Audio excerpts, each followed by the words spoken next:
Good afternoon. I see all sorts of familiar faces popping on. Good afternoon. How is everybody? Good afternoon. Good, thank you. Good. Now let me qualify this call, okay? The only people that need to be on this call are people who want to get better with their listing presentation. So if you are already a master and you don't have anything you need to learn about how to take more listings, this call is not for you. So you go ahead and save the time. All right. If in fact you should have a little bit of room for improvement, want to get better at taking listings, then you are in the right place. So, all right, I'm gonna give it just a minute because so many people are popping on, and that is exciting to see. By the way, sorry about the little confusion on that first email that went out. The confusion on time, but you guys are so used to this anyway. I'm sure you already had it on your schedule and probably didn't even notice that we put the wrong time on the first email. Just when you thought we were perfect, so sorry to disappoint. All right, so let's go ahead and get started, guys. All right, so listing presentation. I want you guys to write down 3 things that every seller wants to know. Because I tell you, I have been in the real estate industry for almost 40 years. I have personally taken somewhere around 4,500 to 5,000 listings over my career. Okay, so I've got a little bit of experience in doing this. And here's my biggest observation. We complicate the listing process. We complicate the listing process, okay? So let's talk about the word presentation for a moment. Listing presentation. What is a presentation? Okay, a presentation is just a method used to communicate information. And one of my favorite quotes goes like this: true communication only takes place when the party you're speaking with understands what's being said. Let me say it again. True communication only takes place when the party you're speaking with understands what's being said. So what determines whether you have a great listing presentation or not is how effective are you at communicating the information to the seller and the information that's going to help them to accomplish what they want. Because we have to remember, guys, every presentation, everything we do is about helping them get what they want. Because as Zig Ziglar so famously said, the way to get what we want out of life is to help others get what they want. So the way that we're going to get paid is to help the seller accomplish what they want. So what do they want? What do they want to know? All right, I want you to write down 3 things. 1, 2, 3. The first thing that every seller wants to know is, how much is my home going to sell for? What's it going to sell for? Now, they also need to know how much they're going to get out of it. So you need to be prepared, you know, to run the expenses, figure your commission, figure the closing costs, figure whatever they, you know, owe on the home, and give them a number. Okay. But what are they going to get? That's number 1. Number 2, how long is it going to take? How long is it going to take? Because listen, guys, I got plans, man. I've got a house that I'm trying to close on, and I can't close on it till I close on this one. I got a job that I got to get to. I've got this, I've got that. Everything is geared around a timeline. And they're trying to plan. How long is it going to take to get my home sold? Well, how do we answer that? Well, there's a number of ways.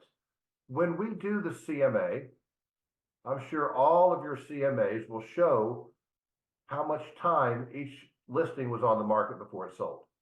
So you can gather that information too. But also we've got to realize that the higher the price, the longer it can take. The lower the price, the faster it's going to take. And we're going to talk a little bit about pricing in a minute, but one of the big ironies of pricing is sometimes, and this is what we've got to get good at presenting to the seller, sometimes the way to get the best price, the highest price, is to price it at the lower price. Well, but gee, Gordon, what if we underprice it? I don't want to underprice it. Don't worry, Mr. and Mrs. Seller. You can't underprice it. The market won't let you. Because if you price it too low, all that's going to happen is we're going to generate multiple offers and they're going to bid against each other and they're going to bid the price of your home up. So you don't have to worry about that. You can't underprice your home. Oh, okay. Okay, so we'll talk about pricing in a moment. So secondly, how long is it going to take? Thirdly, what are you going to do to sell it? What are you going to do? Now, how are you going to present that? There's a number of ways. Steve and I and Sydney are really, really looking forward to seeing many of you this next week here in Oklahoma at the Edge. Advanced Sales Techniques for Today's Market. Can't wait to see you guys. And we're going to dig way, way deeper into the listing presentation. Matter of fact, we're going to have a live listing presentation for you guys to watch and critique. But one of the approaches that Steve and I agreed when we started this company, we said, listen, there is not just one way to do anything. Let's set our egos aside. There is not just one way to do anything. So if your presentation, okay, tells them how much they're going to get, how long it's going to take, and demonstrates to them what you're going to do to sell it, and you communicate that to them clearly so that they get it, you've made a great presentation. All right, so let's now take a step back. So what do we need to do to make sure that we get that listing? There are so many things that don't even involve the listing presentation. And here's the crazy thing. When you do these things well, then the listing presentation is yours to lose.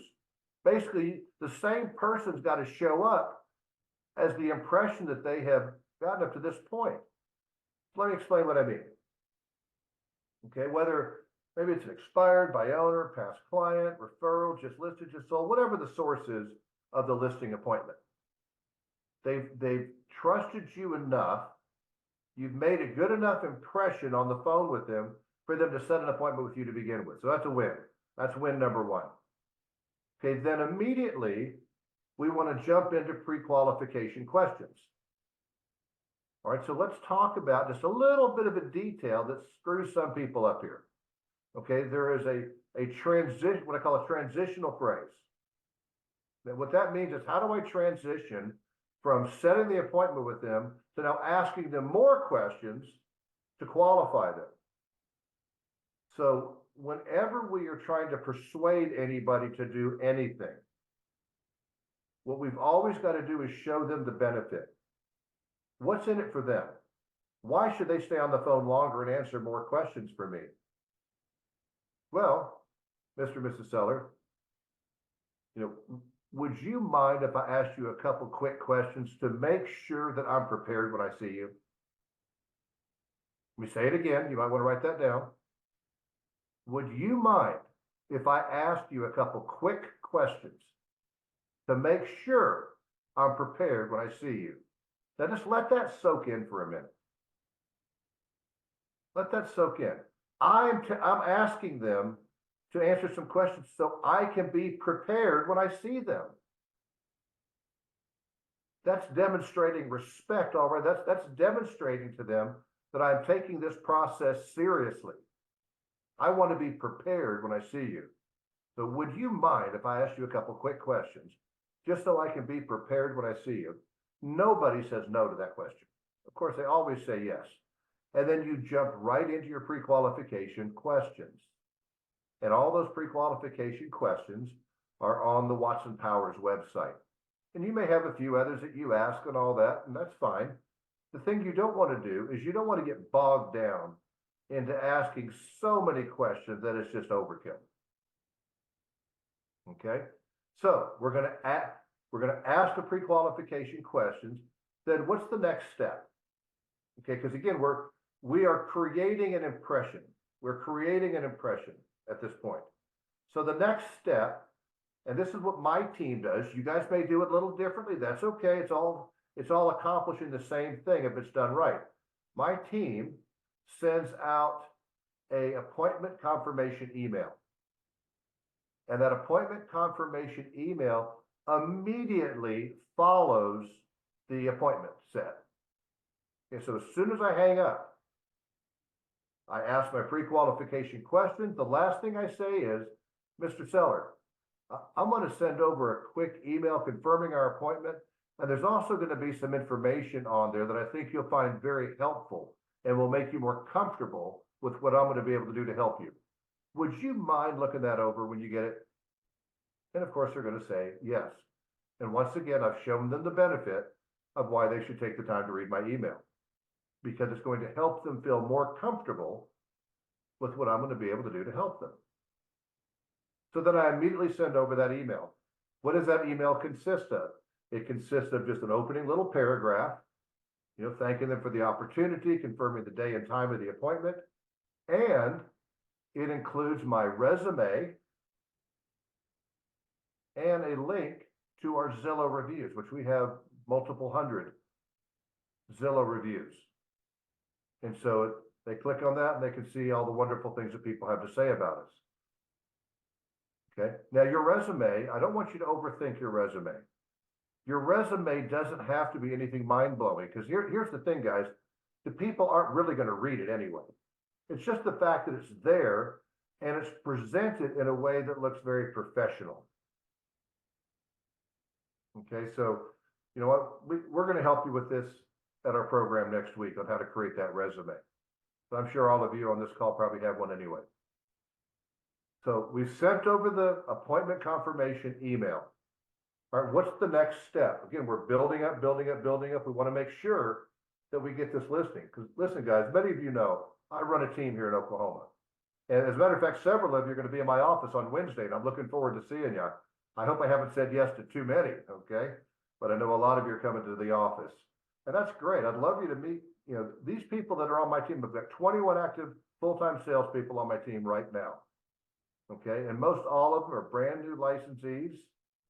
Okay, they did not have another job prior to coming to work for me in real estate. They were not involved in real estate prior to coming to work for me. And get this, by the end of March, closed and pending, we've got 208 transactions done by the end of March. That's up 32% from last year. Okay, just doing these basic things. And these brand new salespeople, by the way, are using what I'm teaching you guys today, and our closing percentage is 80%.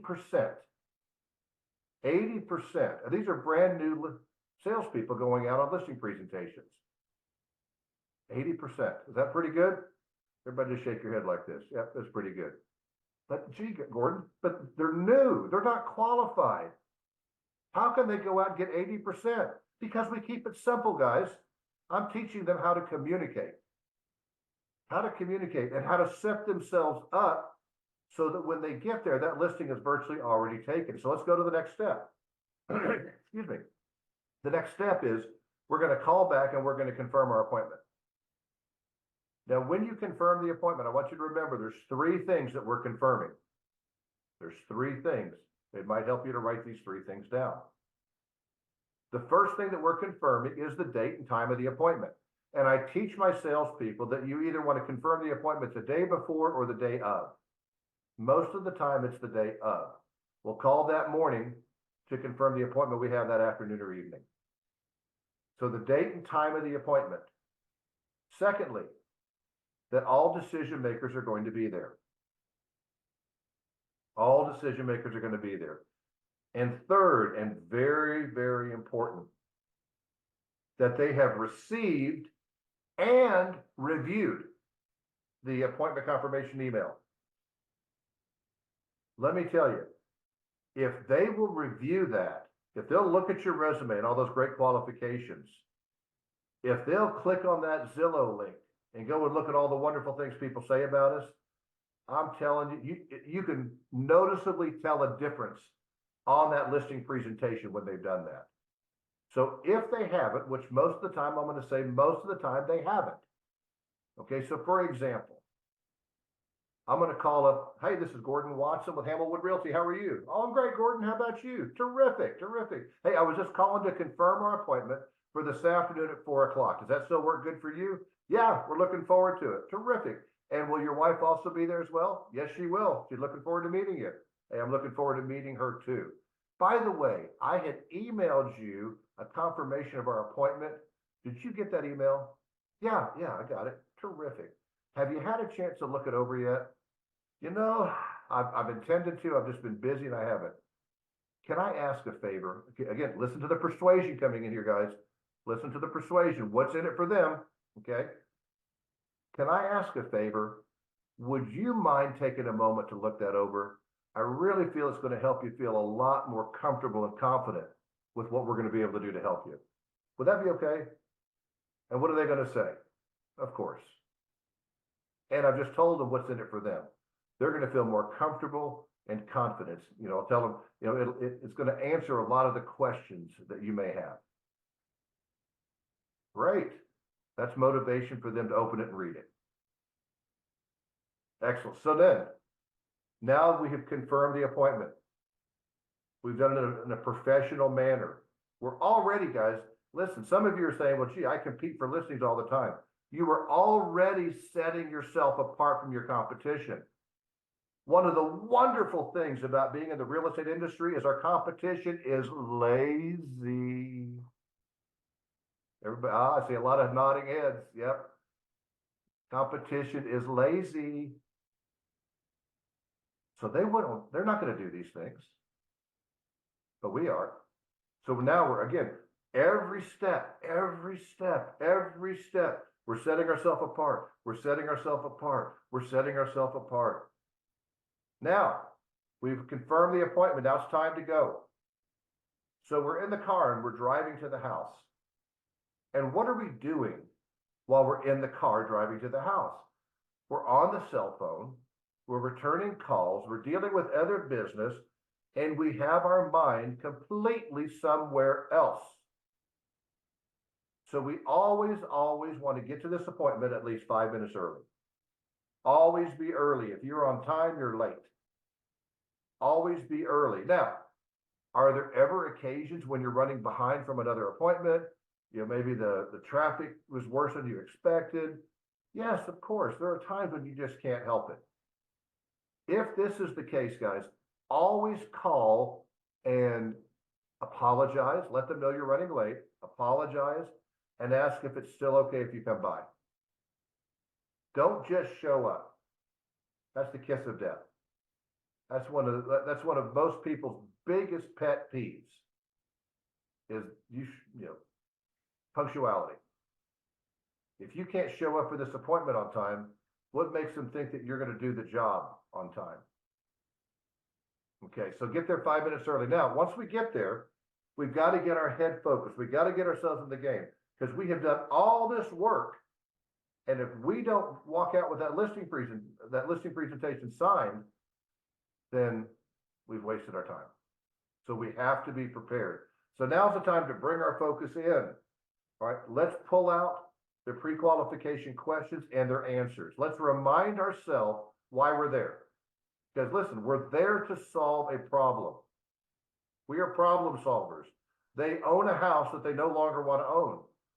They have to be to a new job by a certain date. Their custom house is going to be ready by a certain date. They need to get this house sold. They have a problem. We're there to solve the problem. We have to be clear on what that problem is. So remind yourself of all of the answers they gave you. And let me just tell you something. Oh, Lord, have I been embarrassed more than once by doing this? Please, please, please remind yourself of their names. Okay, I see some more nodding heads. Yeah, you've been there. Remind yourself of their names. It is awkward when you get in there and it's like, oh my God, I cannot remember their name. And now you're trying to find some inconspicuous way of looking through your notes to try to find their names. Okay, remind yourself of their names. Get all your materials organized and prepared. Comb your hair, straighten your tie, whatever you need to do to look your very best. All right, get yourself focused. Be there mentally, physically, emotionally. Be there. Nowhere else. Now, we get out of the car, we walk up to the front door, we knock on the door, we ring the doorbell, whatever we do, and they answer.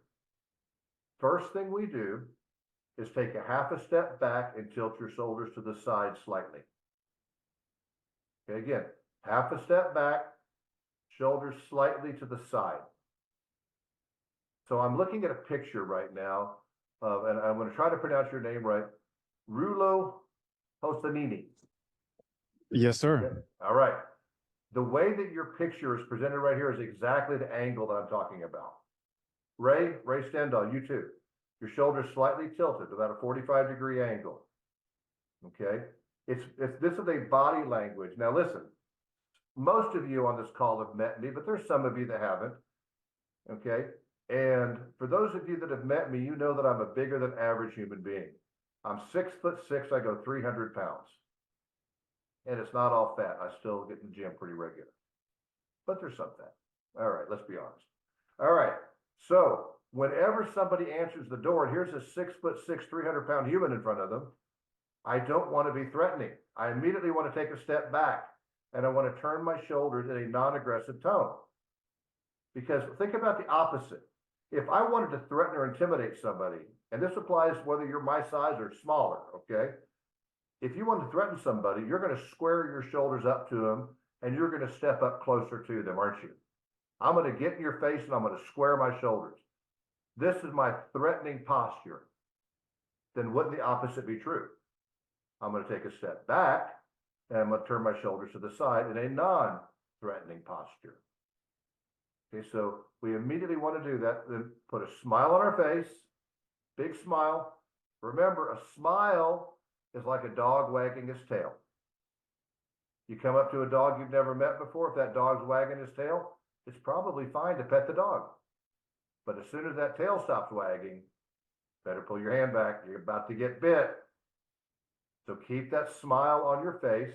Make good eye contact. Look them in the eye and greet them by name. Again, good posture. You're standing up straight. Your shoulders are back. Got a smile. Everything about you is indicating confidence. Smile, look them in the eye. When somebody's willing to look you in the eye, they're telling you the truth. They're honest. That's what we've all learned. That's what the body language implies. Greet them by name, shake their hand. Now, again, if we're pretty much to the point where not too many people are going to answer the door in masks. Okay, I think we're pretty much past that. But be sensitive to it. There may still be those random people, maybe have some health issues, whatever, you know, and so be respectful if they're, you know, they may want to elbow tap or fist bump or whatever, okay? But just use your common sense there. Most of the time, though, you're going to shake their hand. Now, here's a rule of thumb, and man, have I messed this one up. I don't know if anybody else besides me, you know, was raised in a military family, okay?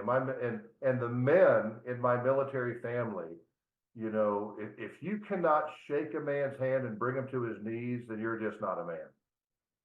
And as long as I can remember, since I was a little boy, especially my grandfather, he was the worst.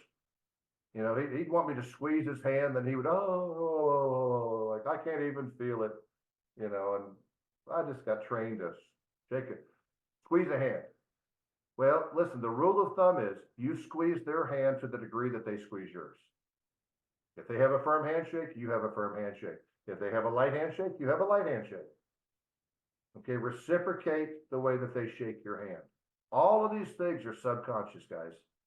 Okay, if somebody has a light handshake and you squeeze it until the blood runs up to the tip of their fingers, they're going to think that you're trying to dominate them. Or if somebody has a firm handshake and you're like a limp noodle, then they're going to think you have no strength and confidence. Okay. So squeeze their hand to the degree they squeeze yours. Okay. I know it's a small little point, but trust me, guys, it's the details that make the difference. The difference is in the details. All right. So we've now greeted them and we've stepped inside and we asked them, would you mind if I took a quick look through your home?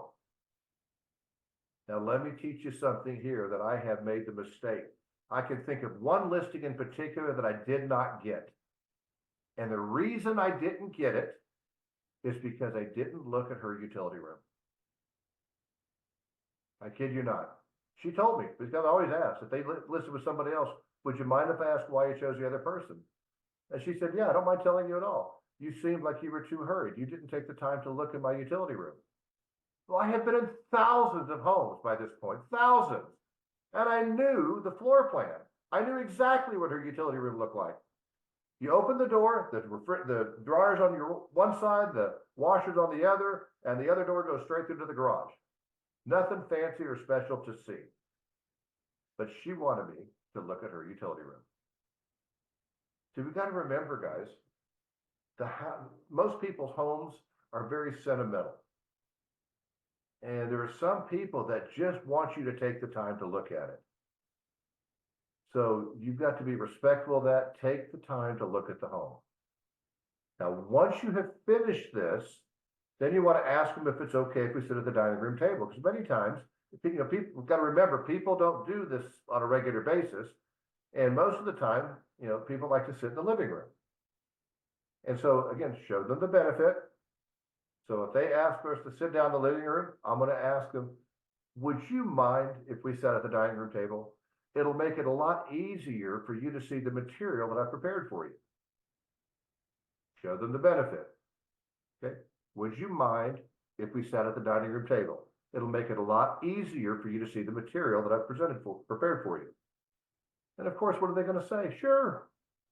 And so we sit at the dining room table. All right.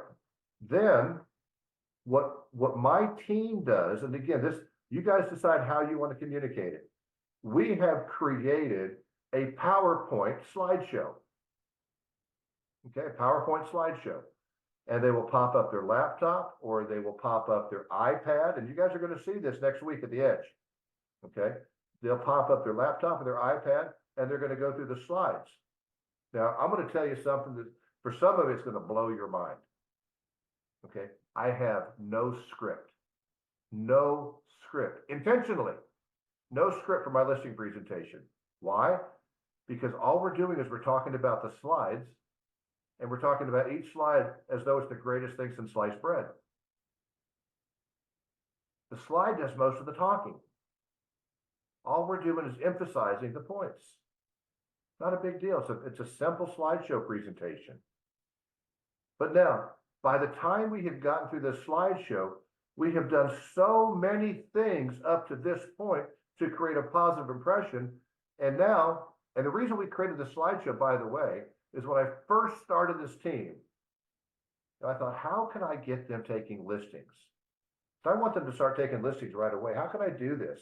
I mean, it took me years of, because most of you know, I went through the Mike Ferry system. I was a Mike Ferry guy for years and years and years. Learned the Mike Ferry listing presentation. Hey, that took time. That took years of practice. I was good at it, but it took years of practice. I didn't have years to train these salespeople of mine. And so I just took it back to the basics and said, okay, what do the seller need to understand? And most people are visual anyway. People learn visually, so let's give them a visual presentation. And so that's what we created. And now every new salesperson that comes on my team, we set up a custom listing presentation for them, and they just flip through the slides and talk about each one with a lot of energy and with a lot of enthusiasm.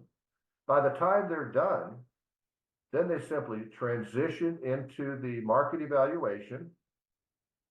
And the purpose of the market evaluation, at this point, you have a ton of credibility with the client. And the market evaluation, you're going to simply give them the information. You're going to show them how you arrived at the information, what the information means. And then ideally, you want to lead them to select the right price. Okay. Now I teach my salespeople, so on the very bottom right-hand corner, they're to write the price range that they want to take that listing at, because you always need to know what price you do not want to go above. If you don't have the price in your mind that you want to take that listing at, I can assure you, you will walk out with an overpriced listing. You always need to know what price it is that you want to list the home at, what price you will not go above. Now we're going to lead them through that portion of the presentation by showing the material and asking questions. If their price is higher than what you think it should be, then instead of saying, no, that's too high, let me tell you where we should be, you just simply point them back to the information. If you can get them looking at the information through the eyes of a buyer, you're going to be much more effective at getting that home at the right price. Okay, So we followed all of this process. This is how my team is listing 80% of the listing appointments to go out on. There's nothing that I have said here today that requires a high degree of expertise. What it does require energy, enthusiasm, and the ability to communicate. And if you'll practice that, and you'll, in most cases, guys, simplify your listing presentation. I bet you the longer that some of us veterans here, we've complicated things because we keep having to add and add and add and add and add. Simplify it. If your material is too complicated, then it's just going to cause them to have to think. We want them to act. So keep your presentation simple. So before I wrap things up, any questions, comments? Unmute yourself and introduce yourself. If you have a question or comment.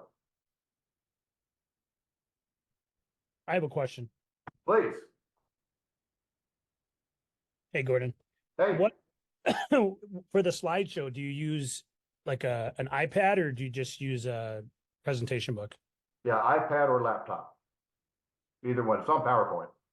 Okay, thank you. Yeah, you bet. Anybody else? You know what no questions mean? Means I did an excellent job of communicating. Yay! Great to see you guys here today. Hope to see you in Oklahoma next week. It's April 11th and 12th, next Thursday, a week from today. Next Thursday and Friday at the Edge. Steve Power, Sydney Phillip, and myself cannot wait to see you. We will record it. We'll have some spots out on video for you. We also have live stream, by the way. If you can't make Oklahoma, but you really want to be a part of this event, go to our website and sign up for the live stream. Okay. And we would love for you to be a part of it, either physically or virtually. We hope that you're there. Thanks for taking the time today, guys. Great to see everybody. Talk to you soon. Bye-bye.